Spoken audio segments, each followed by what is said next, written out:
তো আজকে আমি বানাচ্ছি পুঁই শাকের পাকোড়া। হ্যাঁ ঠিকই শুনেছো, পুঁই শাকের পাকোড়াই বানাচ্ছি। আর দেখো পাতাগুলো খুব সুন্দর, তাই না, একদম কচি কচি।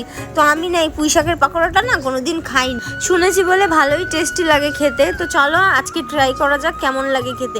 তো আমি ভালো করে পরিষ্কার করে নিয়েছি, আর এখানে একটু নিয়ে নিচ্ছি আজওয়ান, তারপরে নিয়ে নিচ্ছি হলুদ, স্বাদ মতো নিয়ে নিলাম নুন, 4 চামচ মতো নিয়ে নিলাম কর্নফ্লাওয়ার। তো তোমরা কারা কারা খেয়েছো অবশ্যই আমাকে কমেন্টে বলো। আমি এই ফার্স্ট টাইম ট্রাই করব। এটাকে ভালো করে এখন মাখিয়ে নিচ্ছি। তো চলো আমার মাখাটা পুরো কমপ্লিট হয়ে গেছে, এখন ভেজে নেওয়া যাক। তেলটা গরম করতে দিয়েছি, তেলটা আমার গরম হয়ে গেছে। একে একে সবগুলো পাকোড়াই ভেজে নেব। তো পুঁই শাকের পাকোড়াটা না নরম হয়, এর জন্য কর্নফ্লাওয়ার দিলে একদম শক্ত হয়। কর্নফ্লাওয়ার বা চালের গুঁড়ো দিলে খুব ভালো লাগে। তোমাদের সঙ্গে গল্প করতে করতে পাকোড়াটা আমার হয়ে গেছে। চলো খেয়ে দেখি কেমন লাগলো খেতে।